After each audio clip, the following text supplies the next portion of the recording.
Buenas tardes a todos y todas.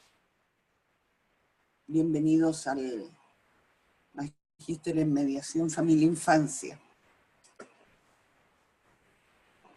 Vamos a hacer una presentación del Magíster que comienza con el diplomado en mediación. Hago esta aclaración porque hay personas que están matriculadas solamente en el diplomado. Como ya saben, el diplomado es la primera parte del magíster y por lo tanto tiene calidad de magíster. Y dentro del programa del magíster tenemos aquí 4 diplomados. El primero es el diplomado en mediación, que está formado por 3 módulos. El primero, que es la conflictología y mediación en la evolución del conocimiento, en su aspecto ontológico y epistemológico. El segundo módulo es el marco jurídico de la mediación. Y el tercer módulo tiene que ver con aspectos prácticos de la mediación, como son los modelos de mediación, los procesos, algunas técnicas básicas, los aspectos prácticos que hay que tener en cuenta, las relaciones con los tribunales, por ejemplo, algunos aspectos que tienen que ver con la mediación licitada propiamente tal, etcétera, etcétera. El segundo diplomado se relaciona con la mediación familia-infancia. Está compuesto de 4 unidades que se relacionan con la infancia y la adolescencia en su origen y evolución a lo largo de la historia, con la familia, las distintas teorías y cómo se relacionan estas teorías con los modelos de mediación. También incluye un apartado sobre las peculiaridades de la familia chilena. La tercera unidad se relaciona con los niños, niñas y adolescentes y los conflictos familiares. Cómo les afectan y cómo ellos influyen en los conflictos familiares. El niño, la niña y los adolescentes de objeto de derecho pasan a ser sujeto de derecho, y todo el tema que viene en este apartado se relaciona muy estrechamente con la participación de niños, niñas y adolescentes en el proceso de mediación.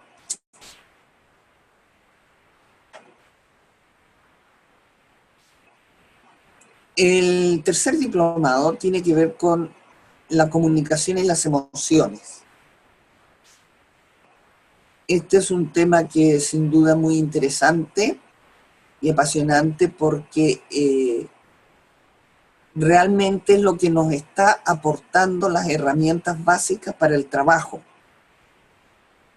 Se revisan las teorías de la comunicación desde la ciencia clásica con la conocida teoría esta del emisor, mensaje y receptor, las limitaciones que tiene y su origen, la teoría general de sistemas de primer orden y la teoría de Balavix respecto de la comunicación, los axiomas de la comunicación, y el fuerte viene dado con las modernas teorías de la comunicación, que se centran en el discurso, en lo que decimos, en las palabras como acción,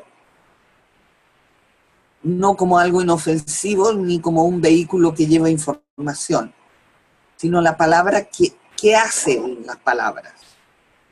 Y las consideraciones de la unicidad siempre presente entre palabra, emoción y valor.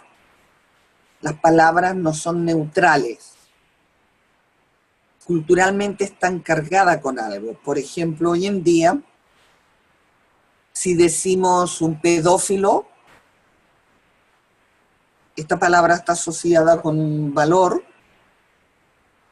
con una valoración ética, con una valoración legal y con un rechazo emocional, ¿no?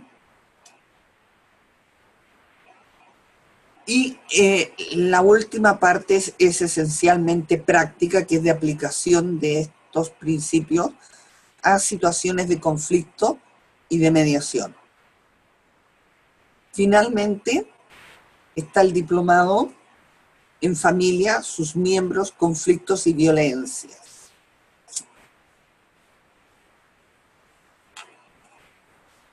La primera unidad se relaciona con las posiciones en la familia, la posición de padre, la posición de madre y la posición de hijo.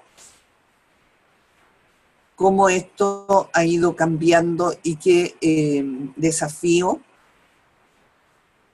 nos plantea en la actualidad, y cómo nosotros con nuestro trabajo podemos contribuir al cambio en esas posiciones.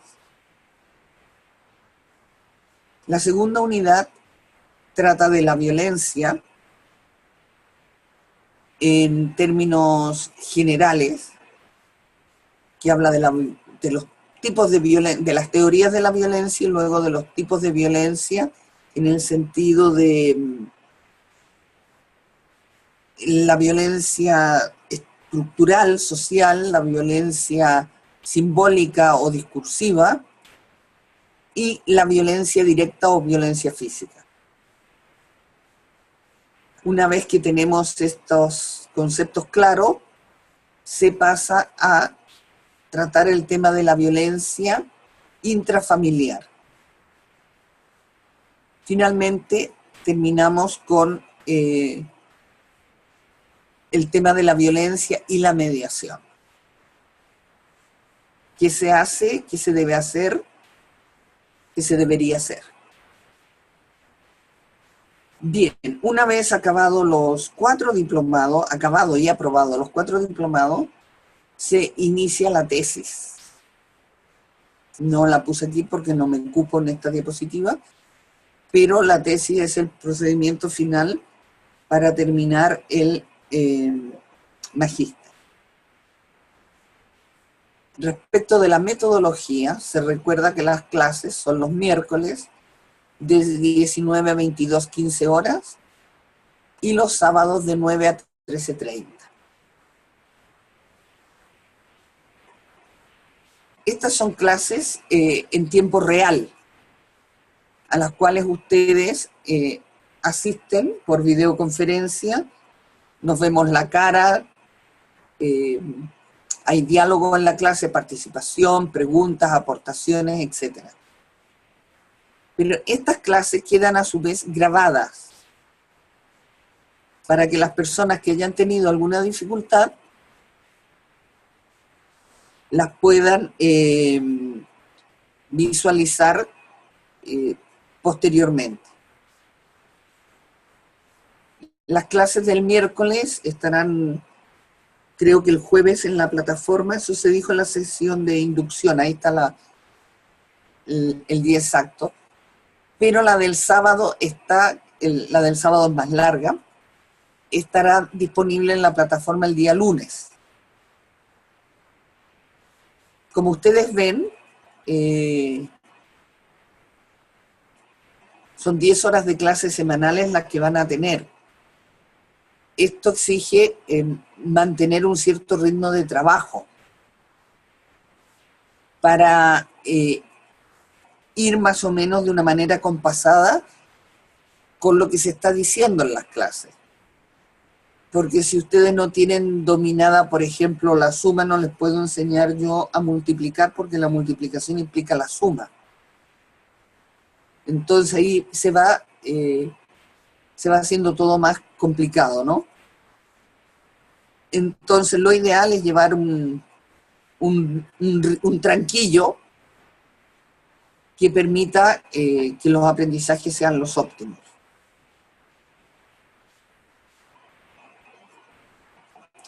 Tienen ustedes ahí en el material lo que es el material de estudio. que es un texto que está aparte, que es un Word. Esto es un material especialmente diseñado para la ocasión, que tiene los contenidos, las lecturas, los videos y actividades de aprendizaje. Los contenidos no son exactamente una copia de la clase, como la clase no es una copia de este material, ¿ya? Porque hay cosas que se necesitan enfatizar y están aquí más desarrolladas muchas veces en una lectura. Otras veces están, por ejemplo, en un video, ¿ya? Hablamos, por ejemplo, de la etapa de cambio que significó la modernidad y la revolución industrial, pero claro, desarrollar todo eso, el impacto social que tuvo todo eso, es difícil, pero tienen ahí un video que es corto, que les va a dar una idea bastante acabada de lo que fue esa época y de sus aportaciones. Tanto las lecturas como los videos están también en las carpetas. Por si ustedes tienen dificultades, por ejemplo, para verlo directamente en YouTube, a veces los links se caen, entonces los videos están aparte en la plataforma. También las lecturas están bajadas y puestas ahí. Por lo general intentamos que todo el material esté en la plataforma, porque los links a veces pasan de moda o desaparecen, ¿ya? O a veces escaneamos algún texto y lo ponemos ahí.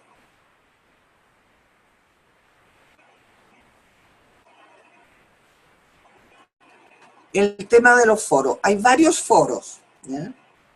Hay un foro que es un foro de bienvenida, y ese lo vamos a dejar para nuestra vida social. Ahí se les da la bienvenida, la gente lo ideal es que nos presentemos todos, ¿ya? Contando un poco de quiénes somos, dónde vivimos, qué hacemos, qué nos gusta hacer, un poco de conocernos los unos a los otros. Es interesante porque la dispersión geográfica de los participantes es bastante grande, ¿no? Van desde Antofagasta a Coyhaique. O sea que podemos organizar un buen tour después, ¿ya? Ese es el foro de bienvenida. Después tienen un foro de consulta de contenidos con el tutor, que es el profesor. Y otro foro que es para consultas de tipos de gestión o de tipo administrativo de funcionamiento del curso y del magíster en general. Por ejemplo, vamos a tener vacaciones para el 18 o etcétera, ¿no? Y el foro de debate. La idea de este foro es generar debates. Generar debates de tal manera que se conteste a las preguntas que se inicia el foro.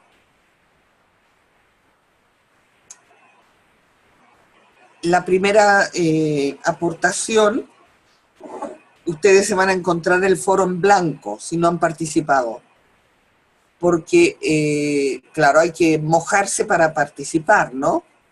Entonces ustedes contestan a la pregunta y ya pueden entrar al foro y ver las preguntas de los demás compañeros. Entonces, con eso ya estamos entrando en el debate, y lo ideal es que el debate es de todos con todos. No es un debate del participante con el tutor de turno, sino de todos con todos. Entonces, si una persona ha hecho una aportación y una idea de ella no nos queda clara, pues le preguntamos. O ellos nos pueden preguntar a nosotros.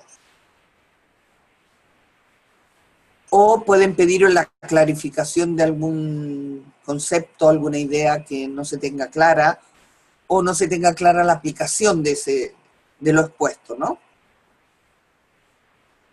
La idea es aclarar dudas, aportar ideas, miradas distintas y aportar experiencias personales. Y lo que señalaba, ¿no? Que el debate es de todos con todos. Y la evaluación en el foro tienen ahí la rúbrica, que es de aporte de ideas fundamentadas. No valen aquí las... Yo pienso que, yo creo que, porque eso me lo dice la señora que pasa por la calle, no me lo dice una persona que está participando del magíster, que se supone que ha estado en la clase y ha leído un poco los contenidos.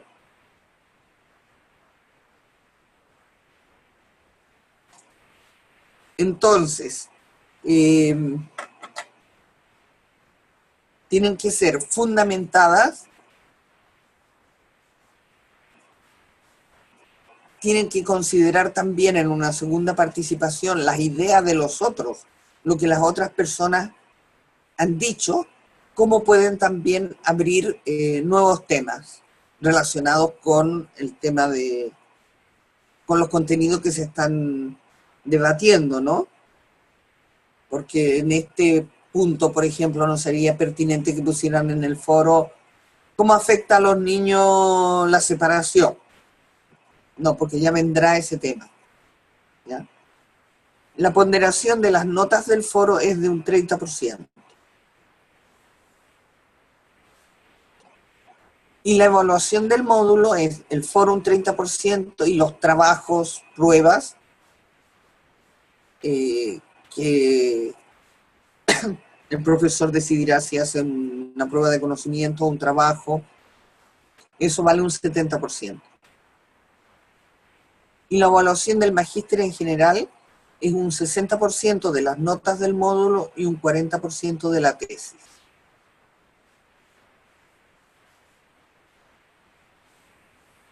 Sobre la titulación, tenemos aquí haber aprobado todos los módulos. Los módulos se aprueban con los foros y los trabajos de los módulos. No hay un trabajo de recuperación final, así un trabajito, no. Hay que cumplir con las exigencias de calidad que exige el magíster. Después, haber realizado y aprobado la tesis final. Sobre el plazo de la tesis lo vamos a ver, lo tengo, pero ya iremos hablando que falta tiempo.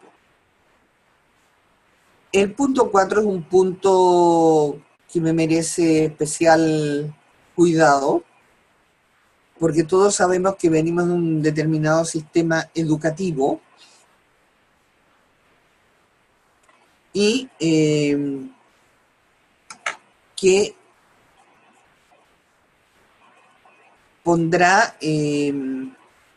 pone de repente a los participantes en una cierta inercia, ¿no? De esta inercia de ir pasando de cursos sin haber hecho grandes esfuerzos. En ese sentido, no toda persona que participa en el magíster lo termina. ¿Y por qué no lo terminan? Por muchas razones. Razones de salud, razones de dedicación y de estudio,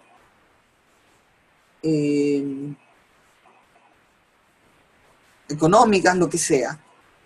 Si no lo acaban, habrá un certificado de los diplomados aprobados.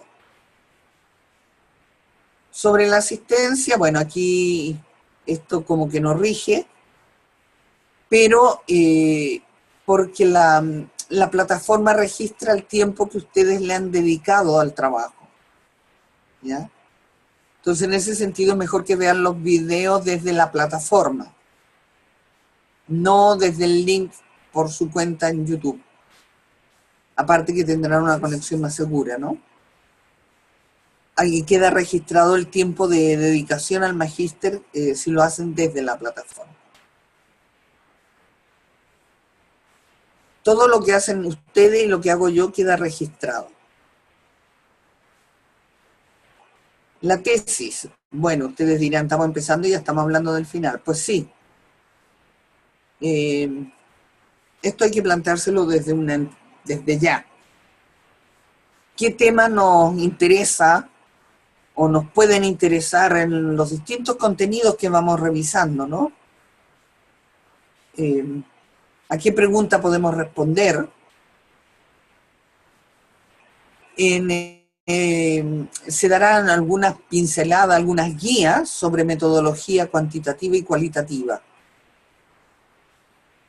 Respecto del marco teórico de las tesis, se aportan 3 marcos teóricos generales, que por lo menos a ese nivel tienen que encuadrarlo ustedes, la tesis. Posteriormente, en el módulo respectivo, se hará algunas clases sobre la elaboración del proyecto de tesis y sobre la estructura de la tesis. Es importante que trabajen la formalidad en la presentación de los trabajos, en su estructura, redacción y en las citas. Porque si eso lo van aprendiendo ahora, la tesis les va a salir sola, en lo formal por lo menos, ¿ya? Desde ya tienen ustedes en la plataforma las normas APA.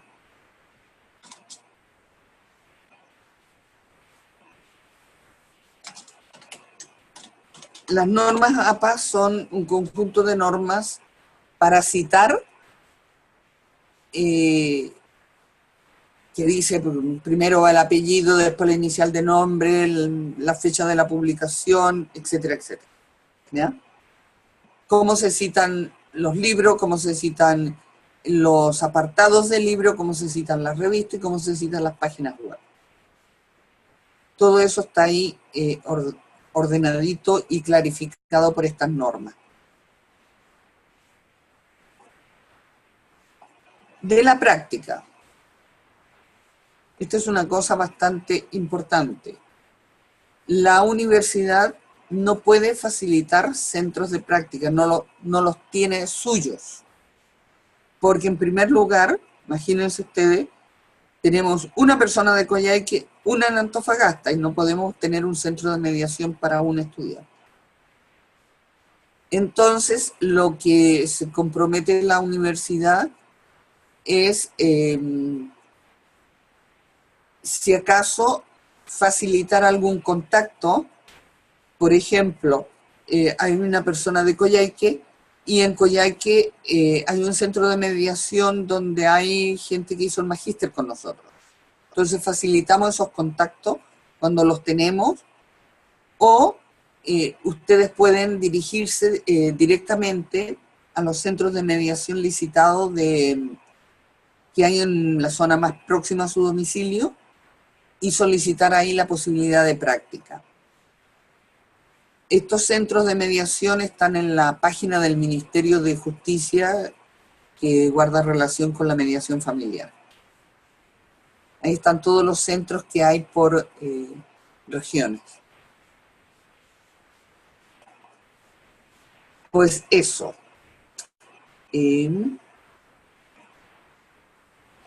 Bueno,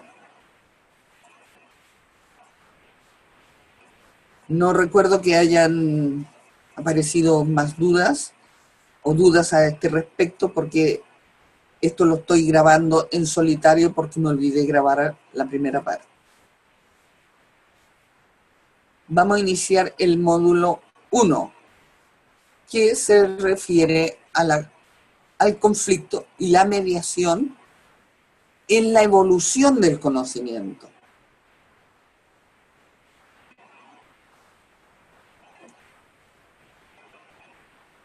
Respecto a esta pregunta, ¿qué claridad busca usted en el magíster? Es interesante porque la gente salió...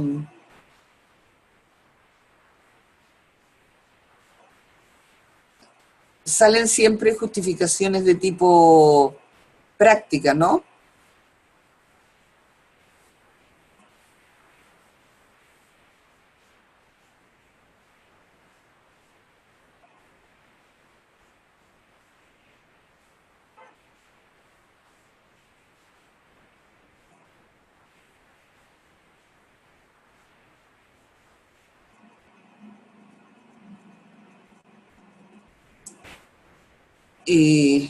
persona que estaba ajustando el horario. Decían que, bueno, un poco por el escalafón, porque por trabajo estaban metidos ya más en este ámbito y necesitaban mayor preparación, etcétera, etcétera. Pero, sin embargo, la pregunta era, ¿por qué nos interesa esto del conflicto? Mi experiencia como formadora de formadores en mediación me indica que la mayoría de las veces las personas se inician en el estudio de estos temas cuando están pasando por un conflicto personal grande, ¿ya? A veces son situaciones de pareja inestable. Bueno, según cómo se mire, todas son inestables. O están pensando separarse, por ejemplo, y no entienden mucho lo que les está pasando o lo que les ha pasado. Entonces, hay una necesidad que guía el conocimiento, que es cómo comprender lo que nos ocurre.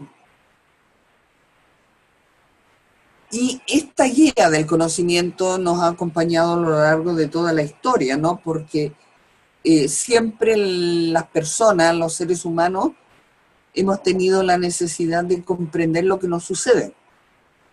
Y le hemos dado explicaciones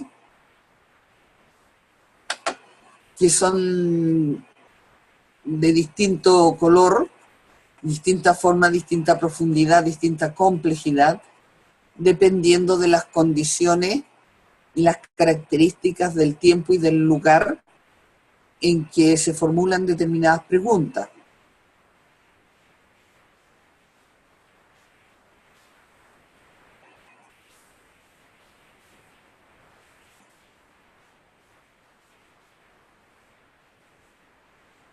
Bueno, sobre la pregunta de por qué se puso de moda la mediación,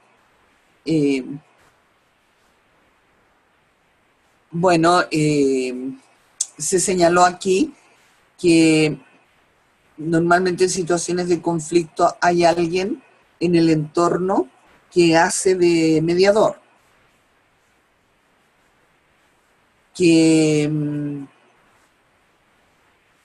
y que en ese sentido como que la mediación no oficial ha existido siempre. Pero incluso la mediación con cierta estructura también ha existido siempre, como se verá en su momento, ¿no? Y los diferentes modelos, para tranquilidad de mucha gente, son pocos los participantes en el magíster que tienen formación en mediación, ¿no? Y los diferentes modelos corresponden a esa evolución del conocimiento. Por eso están estas distintas formas de intervención, ¿no? Bueno, esto indica un poco una esperanza de cambio. O sea, los conocimientos, sobre todo en este tema, ¿no?, que es tan vital, es tan central a la vida misma. Si lo que aprendemos no nos cambia como persona, quiere decir que no hemos aprendido nada.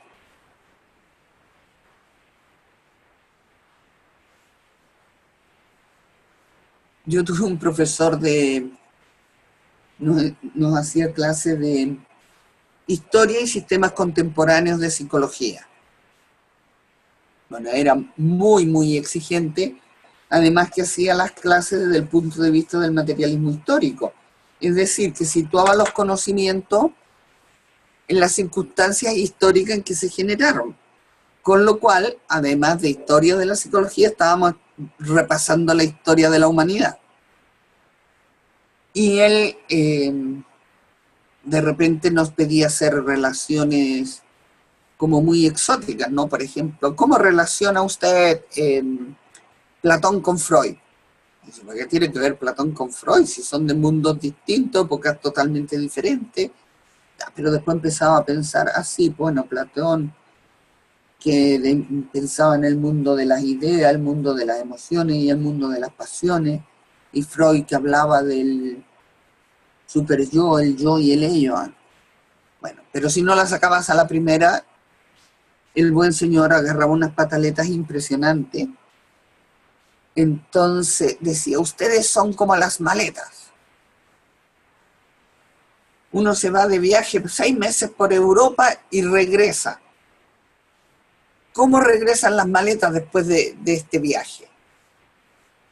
Bueno, todos decían rotas, manchadas, sucias. Eso decían. Más viejas. Ustedes son iguales. Se pasan por toda la psicología y salen igual, simplemente más viejos. Es una manera de decir, y es curioso cómo uno recuerda a sus profesores por estas cosas que le han dicho, ¿no? Y bueno, acuérdense de que si los nuevos conocimientos no nos cambian como personas, quiere decir que no hemos aprendido nada. Einstein decía, la mente es como un paraguas. Si no está abierta, no funciona. Es decir, no podemos empezar unos estudios pensando que lo sabemos todo.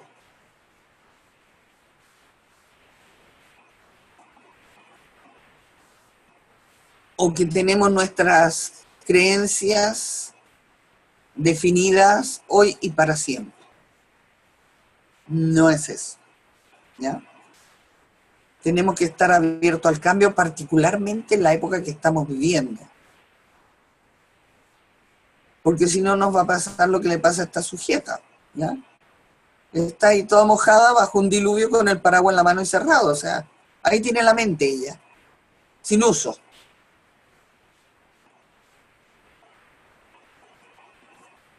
Vamos a ver un poco los lineamientos teóricos que va a seguir el magíster, así a nivel general.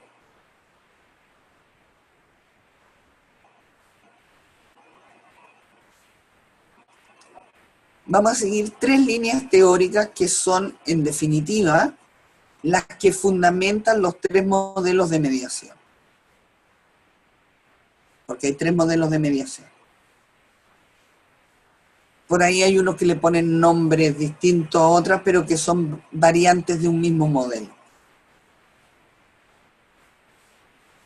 Por una parte, la ciencia clásica, básica o fundamental, que es la primera ciencia que se generó, la teoría general de sistemas de primer orden o sistema cerrado, y la teoría general de sistemas de segundo orden, sistemas abiertos.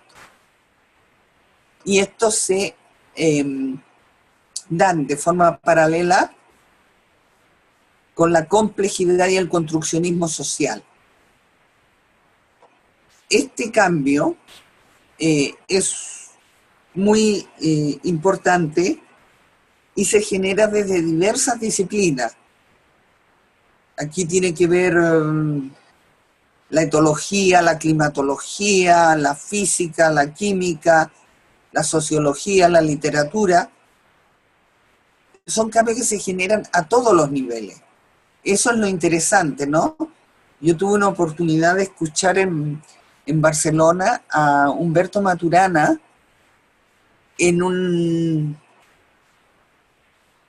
taller que él estaba con un físico y un filósofo. Bueno, Maturana es biólogo, pero era increíble porque siendo personas con una profesión tan distinta, estaban hablando de lo mismo. Y eso lo hace todo esto un tema muy, muy apasionante, ¿no? Esta evolución que hay del conocimiento en esta línea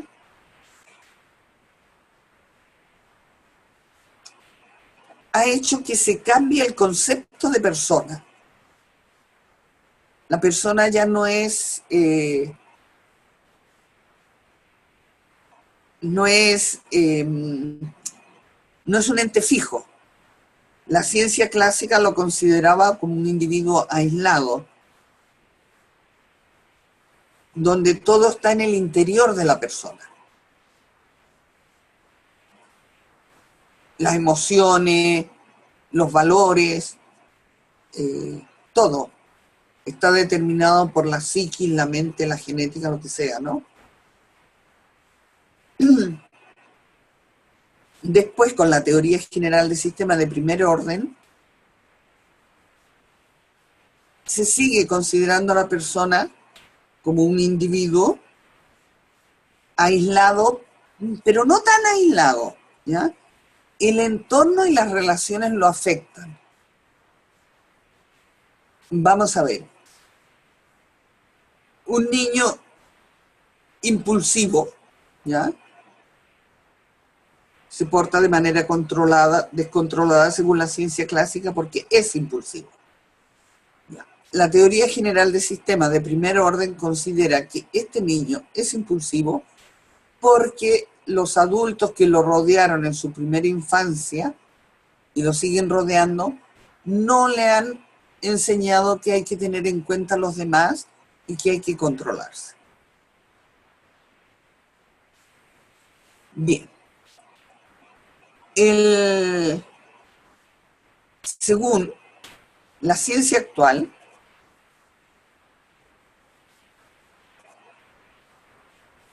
somos un producto social. O sea, no es ya que el entorno nos influya, el entorno nos construye a través de la cultura, de la instancia socializadora, escuela, familia y otras relaciones. Eso nos hace ser lo que somos, más lo que nosotros hacemos con esas influencias, porque no somos seres pasivos. Por ejemplo, yo en mi adolescencia fui una persona muy religiosa, porque iba a un colegio religioso, ¿ya? Mis padres no eran religiosos, pero yo ciertas cosas nunca las acepté, y posteriormente, cuando estudié psicología, empecé a revisar mis creencias y descarté muchísimas de ellas. Empecé a creer más en el hombre y menos en Dios como ente que está preocupado de estas menudencias de que Dios quiera que se me pase el resfriado, ¿no? Entonces el cambio en el concepto de persona es radical. Los cambios en la forma de conocer también son considerables. Porque en primer lugar, la ciencia clásica parte del hecho de que hay una realidad externa a conocer, de la cual yo estoy separada. Mis pensamientos son una representación de esa realidad. Entonces, a través de experimentos, de estudios, otros estudios de laboratorio y de aplicaciones estadísticas, podemos, en la ciencia clásica, llegar a conocer esa realidad y establecer leyes universales para siempre, ¿no? Con el desarrollo de la teoría general de sistemas de primer orden, se siguen utilizando los experimentos, la estadística es más elaborada, se hace lo que son los análisis factoriales, y ya no es una variable la que entra en juego, sino que son factores que son un conjunto de variables. Las regresiones también, pero en la ciencia actual se usan también los métodos cuantitativos, pero son unos modelos muy complejos, que requieren de muchísimo cálculo y que solo han sido posibles por el desarrollo de los computadores de nueva generación, ¿no? Que permiten hacer miles de cálculos. Eso, pero también, incluso gente tan reconocida como Prigonine del mundo de la física cuántica, reconoce que todo es discurso. Entonces, se ha ido la balanza de un extremo a otro, ¿no? En la ciencia clásica, lo único importante era el método científico, el que avalaba las ciencias duras, por ejemplo, la física, la química, la matemática, y las ciencias sociales, que eran ciencias blandas, eran miradas en menos como poco científicas. En cambio, en el actual paradigma de la ciencia, como que todo se hace blando, ¿ya? Y Prigonine dice que, bueno, la física es un discurso acerca de los objetos materiales. Ahora bien, la ciencia clásica aporta los fundamentos para el modelo de mediación de Hartmann. La teoría general de sistemas de primer orden estaría aportando elementos para el modelo circular narrativo de Sarakov. Y toda la teoría de la complejidad, el construccionismo y el discurso como elemento fundamental es la base del modelo transformativo. Sarakov no es que calce rígidamente aquí, ¿ya? Porque ella tiene elementos, trabaja por ejemplo con la teoría de Pareto, que es de la ciencia clásica, y trabaja con algunos elementos discursivos, como son las narrativas, ¿no? Entonces no es una clasificación rígida. Vamos a volver un poco sobre esto de del conocimiento inteligible. En los albores de la humanidad, la gente vivía, como todos sabemos y sospechamos, en condiciones sumamente precarias, sometida a los avatares de la naturaleza, frente a la cual tenía escasa o nula protección, y se preguntaba cosas, evidentemente, qué son los truenos, qué son los rayos, ¿ya? Y los primeros sujetos que dieron explicaciones a estos fenómenos fueron los magos. Entonces el primer cuerpo teórico que hubo en la humanidad fue la magia. El mago decía que él conocía las causas de la enfermedad o cómo curarla, y que él podía controlar lo que sucedía. Entonces hacía un determinado rito o machitún para que lloviera, por ejemplo, o dejara de llover según las necesidades, ¿no? Evidentemente esta persona manejaba determinados rituales que tenían el poder de cambiar el curso de los acontecimientos.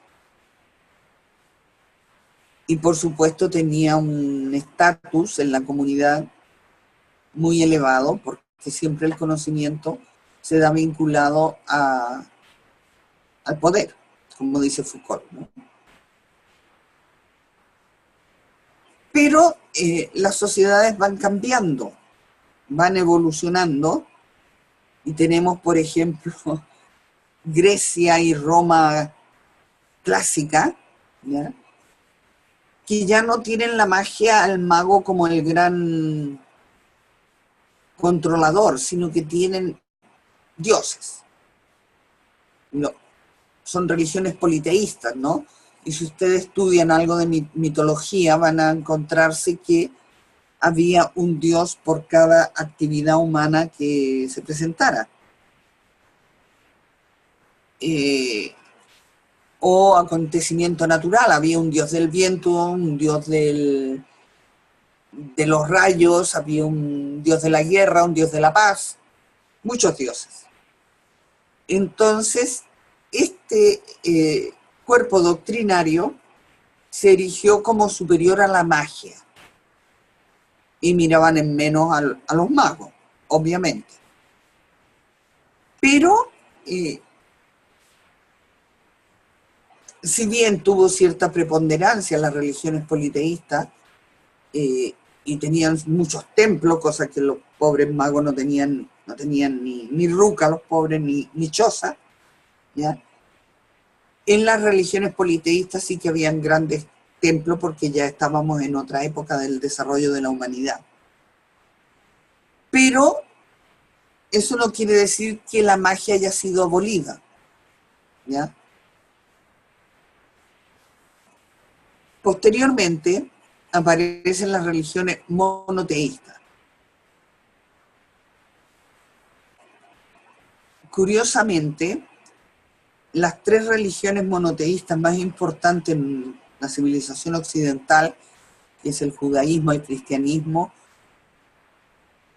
y el islamismo, nacen en la misma zona geográfica. Eso me ha llamado siempre mucho la atención. Y claro, era una época donde las costumbres eran bastante rudas, por decirlo finamente, en donde a una mujer que si no se comportaba en conformidad con lo esperado, era condenada a morir lapidada. Donde el hecho de tener un hijo varón era mucho mejor visto que tener hijas mujeres. Y muchas veces a las niñas las enterraban vivas.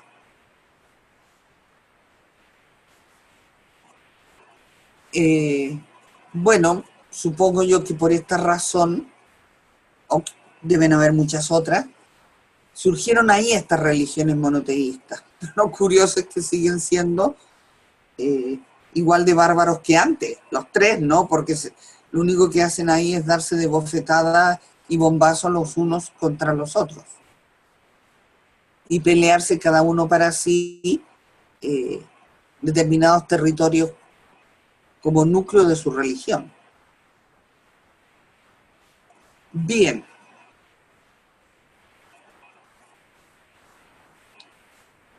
Bueno, la ciencia no se escapa a esta ambición humana de querer conocer, comprender y controlar lo que sucede. La ciencia clásica es una ciencia de laboratorio. Y acuérdense que clásica, básica o fundamental es lo mismo.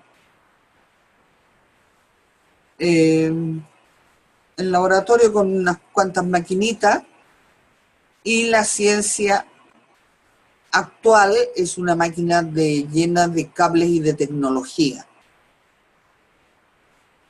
Una vez vi un documental muy interesante, era muy tarde en la noche y casi me voy a dormir por el título, ¿no? Decía, las grandes catedrales modernas. Bueno, últimamente no se han hecho muchas catedrales, son bastante antiguas las catedrales, ¿no? Y de repente el documental iba sobre los grandes laboratorios actuales.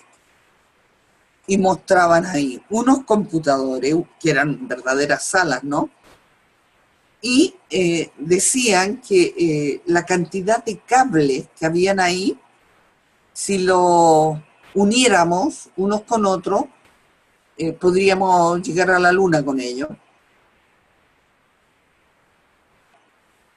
Ahora bien, la ciencia y la forma de conocer y las preguntas que nos formulamos están condicionadas por el tiempo histórico, ¿no? O sea, si vivíamos en la edad de las cavernas, pues estábamos como estas personas aquí, mirando estas plantas y diciendo, ¿y por qué salió esta planta aquí? ¿Qué planta será? ¿Me la puedo comer? ¿No me la puedo comer? ¿Será medicinal o será venenosa? ¿Qué? ¿Ya? Indudablemente que las preguntas que se formularon estas personas son muy distintas a las preguntas que se formularon estas otras, que aquí ya vivían más o menos en la época feudal, ahí el señor feudal en su castillo y su caballito, la iglesia para el otro lado, con cierto bienestar material, por lo menos iban vestidos, calzados, tenían sus casas. Entonces, eso ya hacía plantearse una serie de otras preguntas, porque para hacer esta iglesia, por ejemplo, para hacer esta casa, tuvieron que hacerse una serie de preguntas de cómo construir el techo para que no se nos caiga, ¿no? O para que el agua escurra y no se cuele adentro de la casa. Y, pegando otro gran salto, disponiendo de toda esta tecnología, son otras las interrogantes que nos formulamos. Porque tenemos otros recursos para saber. De la misma manera que el conocimiento está condicionado por el tiempo, está condicionado por el espacio, por el lugar donde se genera ese conocimiento.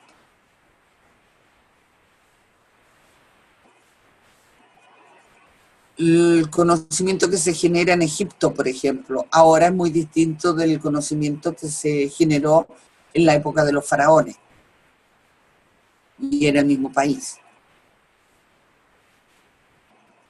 En la época en que el imperio musulmán alcanzó su máximo desarrollo, fue muy importante porque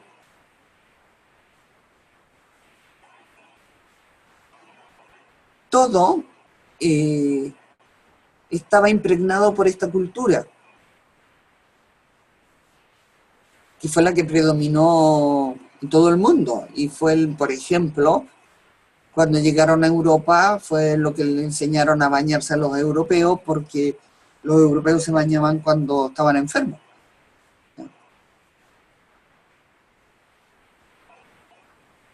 Corresponden a un determinado espacio y un determinado momento. Tenemos, por ejemplo, aquí Asia, ¿ya? Está aquí Japón, pero China se ve aquí un poquito, ¿ya? Corea, son países que corresponden a una tradición cultural opuesta a la nuestra, con cosas muy interesantes. Por ejemplo, la cultura oriental da por asumido de que vivimos en el caos. Para ellos eso lo han tenido claro siempre. En cambio, nosotros los occidentales estamos descubriendo el caos ahora. Con la física cuántica y todos estos adelantos de la complejidad se habla del caos. Pero ellos ya lo tenían asimilado hace mucho tiempo. Es muy interesante ver las terapias médicas de los orientales, que son terapias que siempre nos están hablando del contacto físico. O sea, si descubrieron que en la oreja están presentes los puntos de acupuntura, es porque alguien intentó confortar a alguien que tenía dolor y le tocaba la oreja y le hacía cariño y veía que tenía ciertos efectos. En cambio, nosotros nos metimos a la gente en un laboratorio, a un muertito lo descuartizamos para ver qué había dentro, ¿no? Son desarrollos distintos que dependen de las culturas, del momento histórico y geográfico.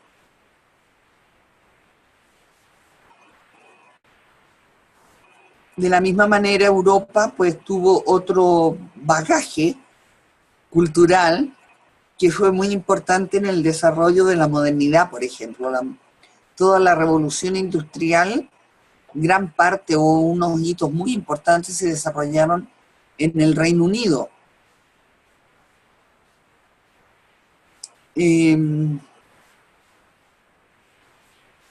Después tenemos, por ejemplo, que en la Unión Soviética también se desarrollaron conocimientos bien particulares, sobre todo con el conocimiento de la persona, diría yo.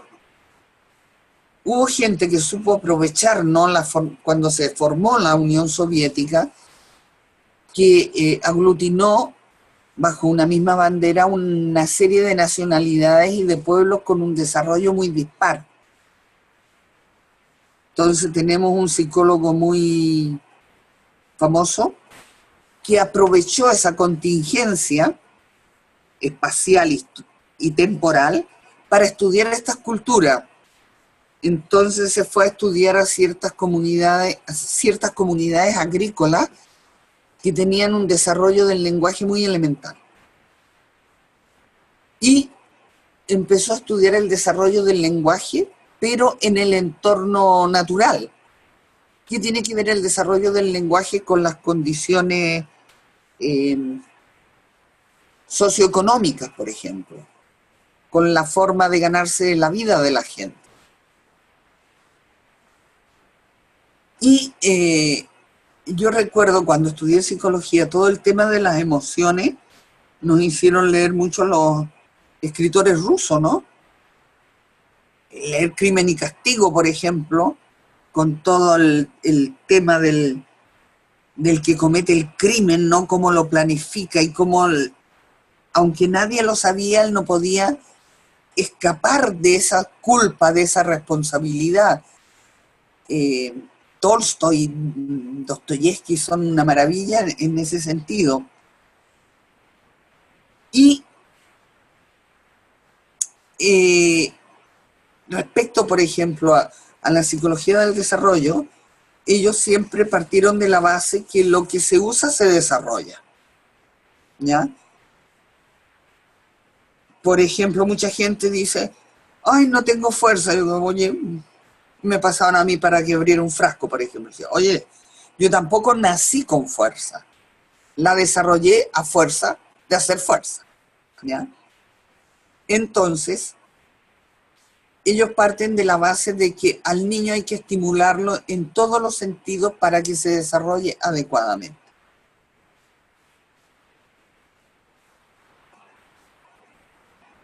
Son condiciones sociohistóricas que permiten un desarrollo, una determinada manera de concebir lo humano y el conocimiento. Entonces, el conocimiento depende de dónde y de cuándo se genere.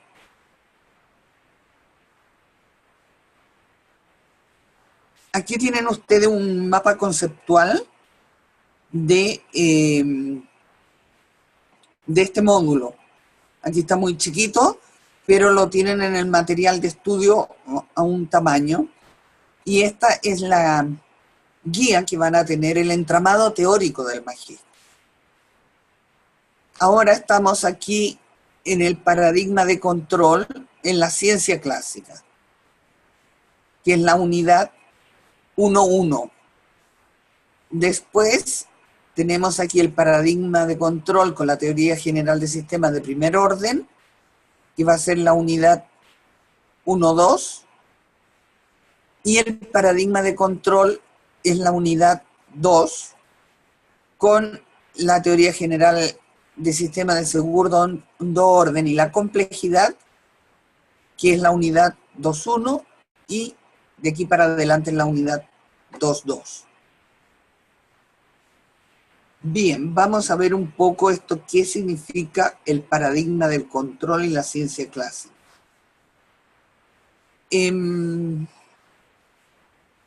La ciencia clásica no es que no se puede establecer un año de nacimiento, porque son temas que se van generando progresivamente. Pero se considera que su nacimiento va muy aparejado con lo que es el desarrollo industrial, con la revolución industrial, entre los siglos XVIII y XIX. Ya dije que este proceso se inicia en Inglaterra y tienen ustedes ahí un excelente video sobre la revolución industrial que en pocos minutos les va a dar una idea de los cambios que esto supuso.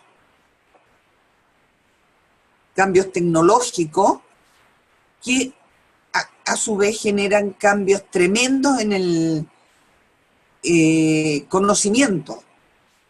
Porque ya me dirán ustedes, este pobre señor que va a saber de los astros con ese monóculo comparado con nuestros astrónomos que están acá en la silla con estas tremendas pantallas que observan y registran el universo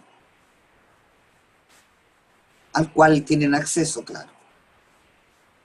Entonces, conocimiento y tecnología se nutren mutuamente.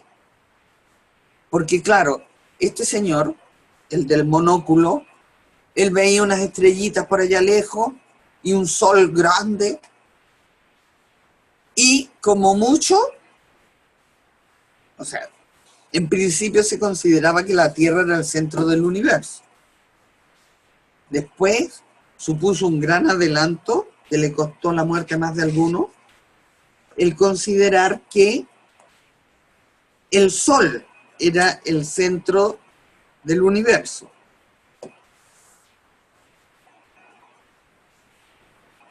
Pero ahora, con estos observatorios que están aquí a la derecha, ya no se considera que haya un universo. No hay una vía láctea, hay muchas vías lácteas. Y por lo tanto ahora se habla de multiverso, no de universo. Esto no permite el desarrollo de la tecnología, ¿no? Antes, por ejemplo, los microscopios permitían llegar apenas al átomo, como la unidad más pequeña que componía los cuerpos, ¿no? Ahora ya se llega a unidades muchísimo más pequeñas porque la tecnología ha cambiado. Entonces la tecnología cambia y cambia el conocimiento. Y cambia el conocimiento que a su vez permite un mayor desarrollo tecnológico.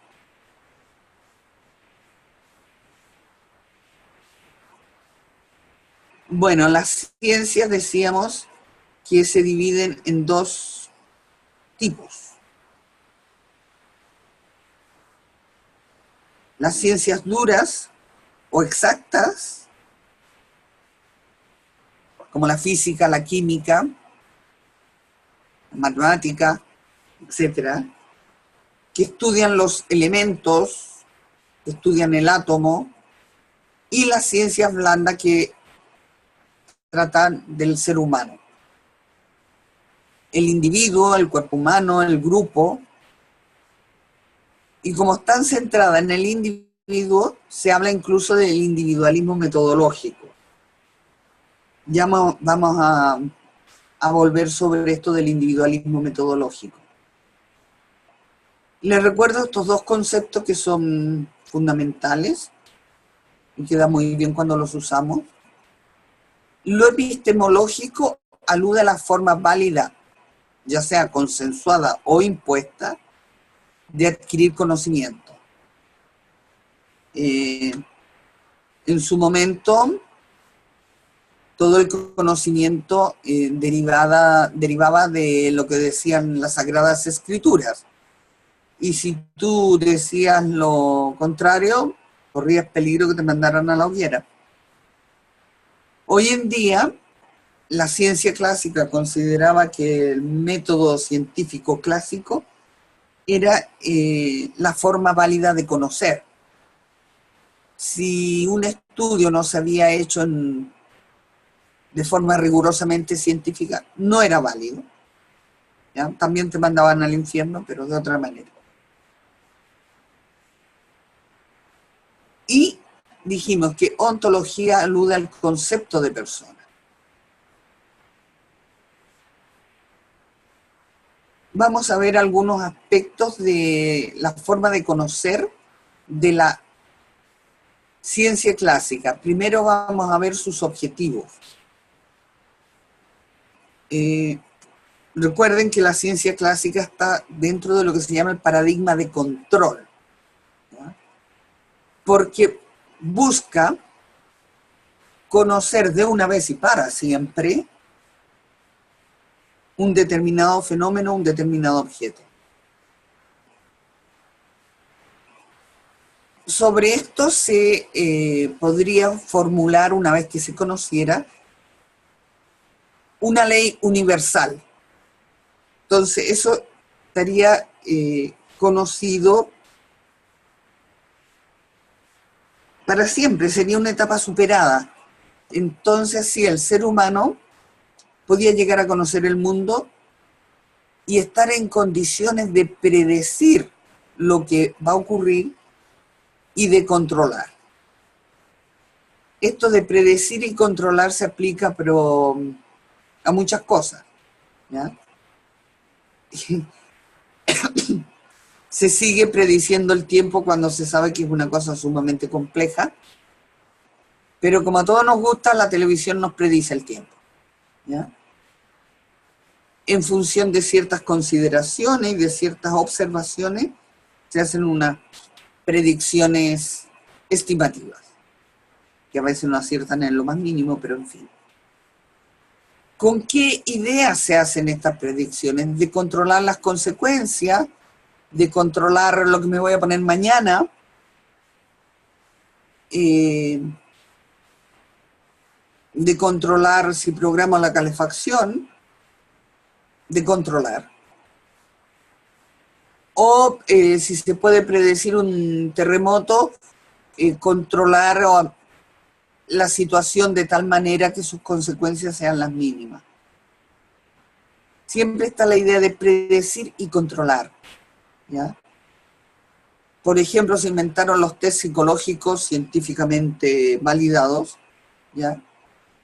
Que permiten conocer a la persona. Por otra parte, diseñamos un puesto de trabajo, definimos el perfil de persona que tiene que ocupar ese puesto de trabajo y en el proceso de selección buscamos gente que se ciña a ese perfil.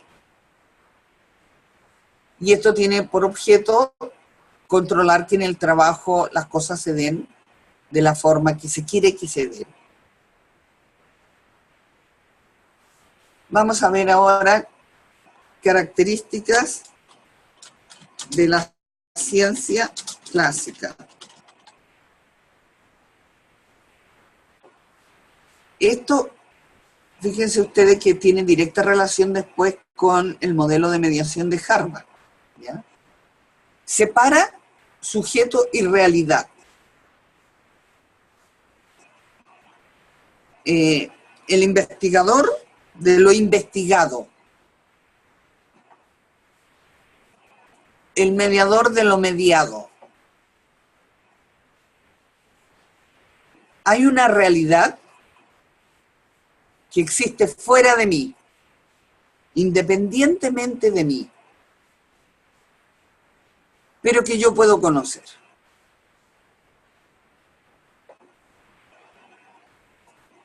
Otra característica de la ciencia clásica es que es racionalista. Dice Morán que la ciencia ha estado siempre poseída por una pasión descontrolada por ser racionalista, ¿ya? Pero la pasión ya es emoción. La razón es el atributo fundamental del ser humano. Nos enseñaron que el hombre es un animal racional.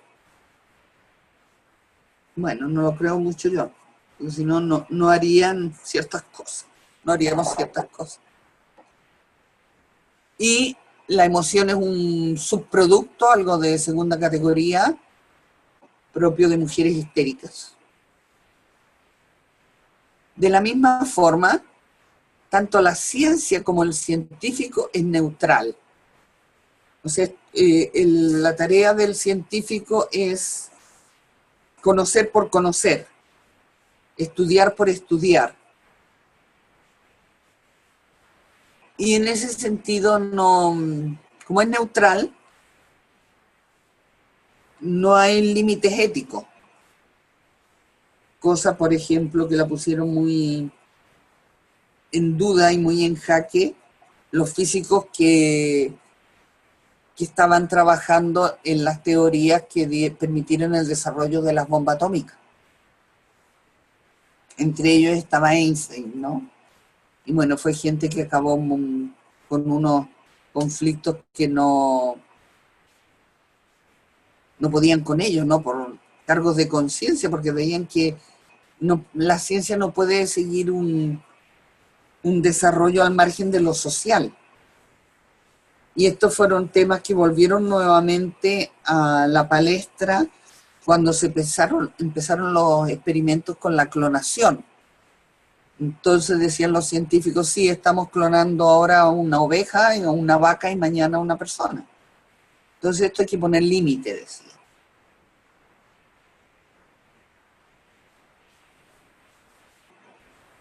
Otro elemento importante de la ciencia clásica es que aísla los objetos. La conducta humana se estudia en los laboratorios, en un sujeto aislado.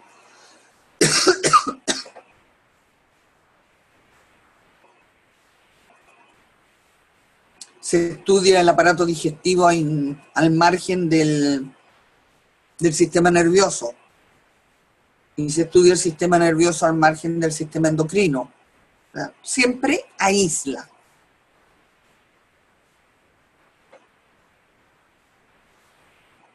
Otro elemento importante de la ciencia clásica es que explica la realidad por un solo elemento, genético, biológico o psicológico. Para los genetistas todo es genético. Hemos encontrado el gen de tal cosa. Por supuesto, los químicos, para ellos todo es química. Todo es química. Porque, por ejemplo, al escuchar se producen ciertas ondas en el oído que son transformadas posteriormente en cargas eléctricas que pasan por el cerebro y van a las áreas auditivas, ¿no? Y esos impulsos eléctricos son cambios químicos. Entonces el químico dice que todo es química. Pero el psicólogo dice que todo es psicología, porque psicológicamente yo puedo cambiar mi estado emocional y el comportamiento eléctrico de mi cerebro. No somos sujetos de totalidades, sino de cosas aisladas. Una de las cosas que se ha estudiado bastante en laboratorio es la influencia de los estados emocionales en los procesos de negociación en un conflicto. Bueno, aquí tenemos una serie de variables que las vamos a poner aquí. Hay variables que se controlan, las controla el experimentador, por ejemplo. Puede pasarle una película a la persona que va a negociar donde todo el mundo es buena persona, una película de Gandhi, supongamos, ¿ya? Son todos buenas personas y pacifistas, y a otro le puede mostrar una película donde está el padrino negociando ahí duramente y posteriormente someter a estas personas a un proceso de negociación simulado y ver qué pasa, ¿no? Si ceden más los que vieron la película de Gandhi y los otros querían ganar más los que vieron la película del padrino. El tema está en que todo esto de la simulación es algo que plantea muchas dudas como instancia de aprendizaje y como situación de laboratorio, ¿no? Porque hay estudios que se han hecho, por ejemplo, en laboratorios sobre el dolor. Y normalmente la gente que participa en estos estudios le pagan. ¿Ya? Claro, si yo estoy escasa de dinero y me someten a una sesión de dolor 5, me duele, pero me lo aguanto porque así pasaré a la otra sesión y cobraré más. Entonces sí voy comportándome en la situación experimental en función de factores bastante personales. Luego, dependiendo del tipo de conflicto también en lo que yo vaya a negociar. Porque si a mí me ponen a negociar la compra de un auto último modelo, a mí me importa bien poco el modelo de los autos, entonces voy a ser pésima negociadora porque me da igual. ¿Ya? Pero ellos consideraban que solamente, o que contaban la variable que ellos controlaban. Desde el punto de vista de la ciencia clásica hay otro tipo de estudio, ¿ya? En los cuales se selecciona una muestra, se hace un cuestionario que se aplica a las personas y después se procesan los datos, se interpretan los datos y se hace un informe. Vamos a poner un ejemplo. ¿Cumplen los padres los acuerdos alcanzados en mediación? Ya. Seleccionamos una muestra por edad. Me interesa saber los padres entre 30 y 40 años. Que tengan como mínimo la enseñanza básica completa. Y me interesa el ámbito rural. Y que estén casados. Bueno, les aplico el cuestionario veo qué tipo de acuerdo han llegado y hago un seguimiento de estos acuerdos al mes, a los 3 meses, a los 6, a los 12. Los acuerdos, pensión alimenticia y relación directa y regular. Después proceso los datos y hago mi tabla de frecuencia y digo, al año tantos padres seguían cumpliendo los acuerdos, o sea, al mes, a los 3 meses, tanto, a los 4, tanto, etc. Y aquí hago mis gráficos. Que puede ser de ese tipo o de este tipo. Y sobre esa base se elabora el informe. Ese sería como un resumen de